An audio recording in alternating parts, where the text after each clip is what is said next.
I'm joined by my first guest today, Reece Shearsmith, formerly of the League of Gentlemen. He now returns with the 8th series. We were just talking about it. Well, the 8th series of Inside Number 9. Yeah, 8 series. Can you believe it, that we've got this far? It is. I mean, I'm in awe of the creativity involved in that. That's just incredible, because as you were saying, you know, you're starting again from scratch each week. Yeah, that is the tyranny of it, because it's not like you've set up characters and then you've got them for 6 weeks. It's different every time. So that's great, because each time you can create a new story and then there's no consequences and people can die and there can be great highs and lows. But it's hard because then the next week, then what? And you've got to do it again. So we've done, by the end, when we film, we're going to do series 9 and then we will stop, because we thought that is a good place to finish.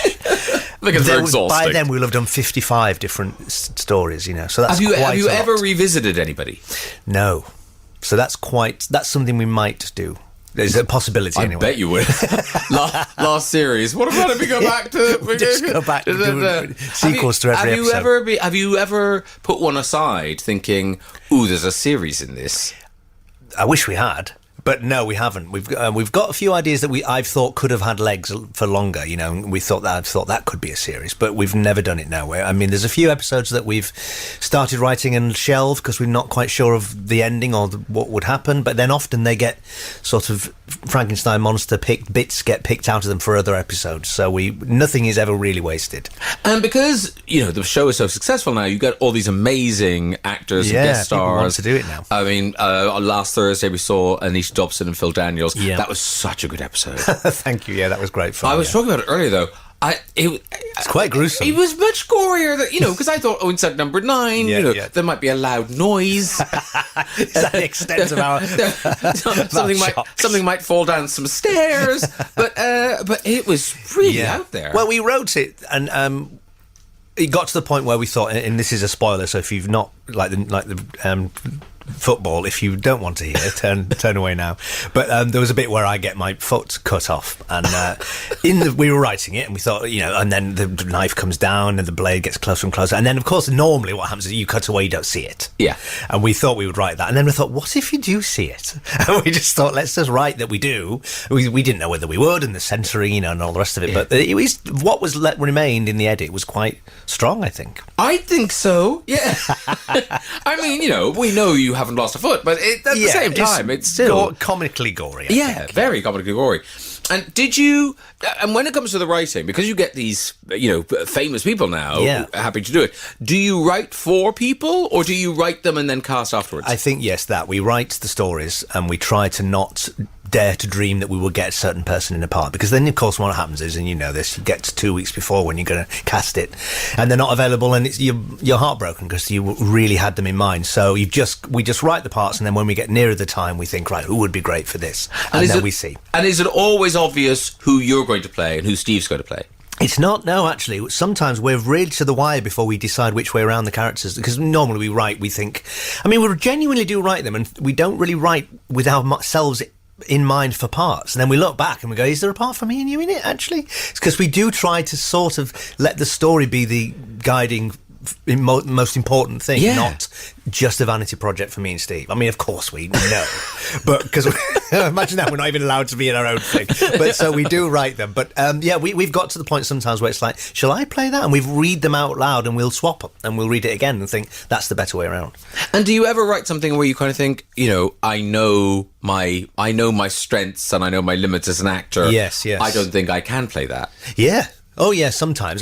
Sometimes, and then we will actually lean into that and think the most obvious way around to do these parts is you do that part and I do that part, but let's swap this time around, because it'll be more interesting for the viewer, because that's not the way that you would expect us to do it. So sometimes we've pushed ourselves a little bit, but I like to be in my comfort zone of my 2 or 3 characters that I repeat. And when you started this, presumably you were kind of referencing those old anthology series, Tales of the Unexpected or Night Gallery and stuff like that. Absolutely, yeah. But I was watching, I was thinking, but the audience for this, they don't remember, though. Like, they don't know what you're referencing. Yeah, no, of course. I guess it's a curious thing, isn't it? Because there's not many of them now, anthologies. I suppose Black Mirror is, each week is a different story, and that's all this is, really. Tonally, you just get a different story each week, and we try to play with the audience and how to tell a story using the medium of television. So we've been very meta in the past. We did a live episode that went wrong.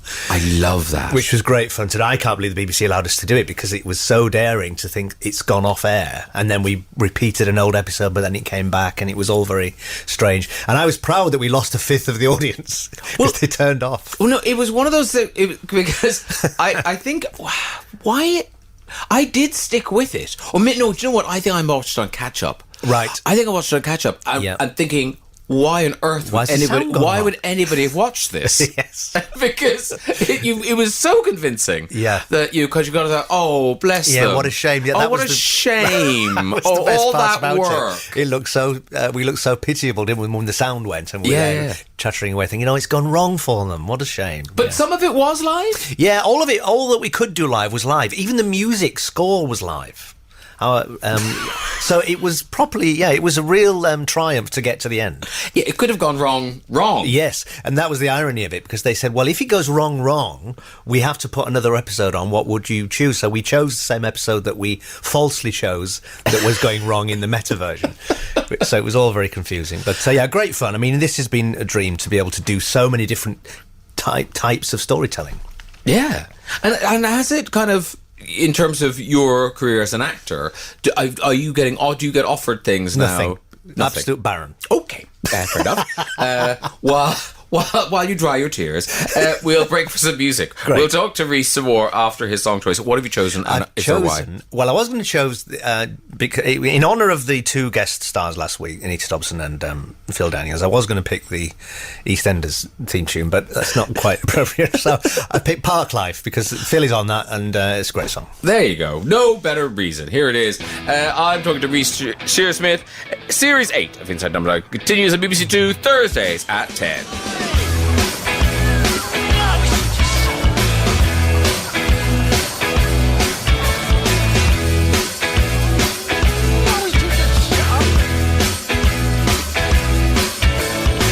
Confidence is a preference for the habitual voyeur of what is known as. A morning suit can be avoided if you take a route straight through what is known as. John's got brewer's fruit, he gets intimidated by the dirty pigeons. They love a bit of him. Who's that gut lord marching? You should cut down on your pork life, mate. Get some exercise. All the people, so many people, they all go hand in hand through their life. You know what I mean?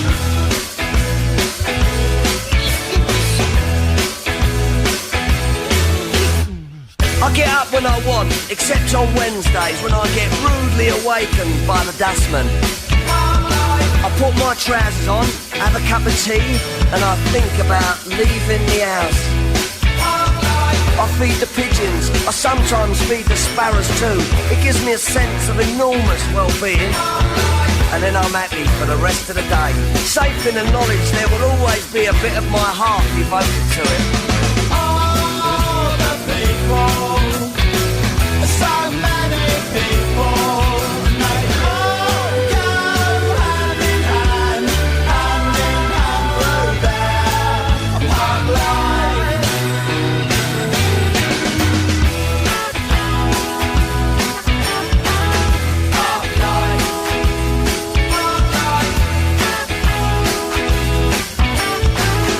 Park life. It's got nothing to do with your four-sprung dirge technique, you know. And it's not about you joggers who go round, round, round, round. All the people, so many people, and they all go hand in hand through their park life. All the people, so many people, and they all go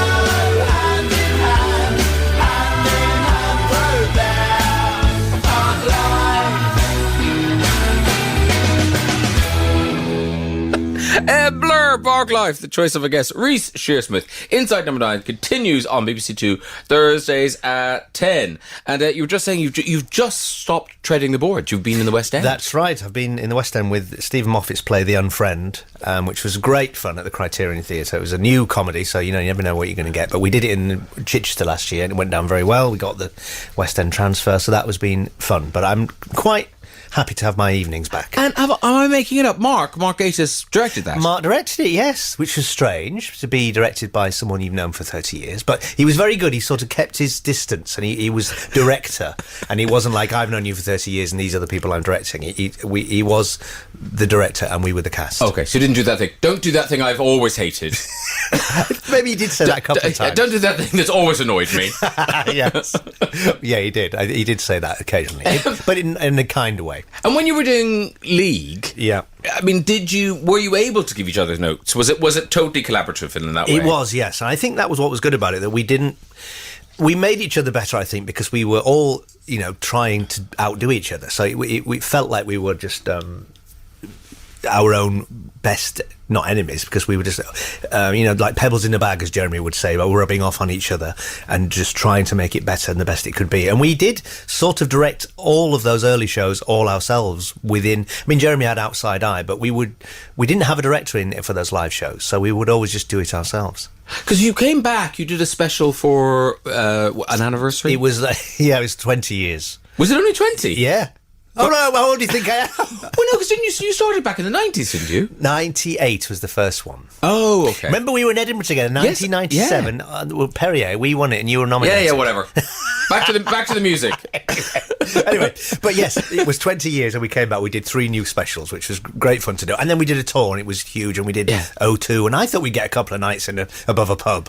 And we did massive arenas. Yeah. People loved those characters being back. It was I found it, watching those anniversary shows, I found it very strange in a post-Brexit world. Yes. It seemed to have this it was whole resonant. different... Yeah, absolutely, yeah. No, we predicted it with the local people. It seemed like it was completely on point, yeah. It was very strange. Yeah, you look back and you're like, oh no, is it their fault? Did they will it into being? Yes, we had a hand in it.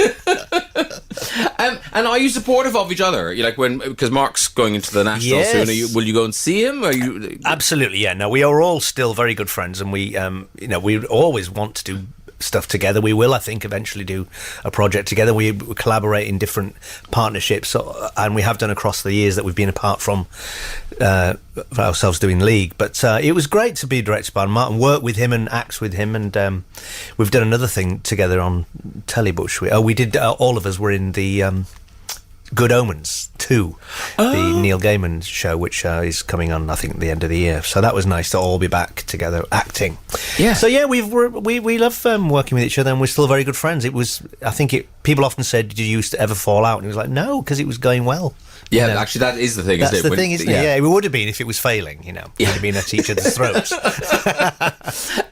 And when you're in something like The Good Omens, which is that Amazon or? Yeah, I think it is. Yeah, and BBC, or maybe just Amazon now. But yeah, big. Yeah, big. Yeah. Do you yourself and Steve kind of think, oh, if we had the money? Of course we do. Yeah. We just think one day on this, and we could have made 6 series.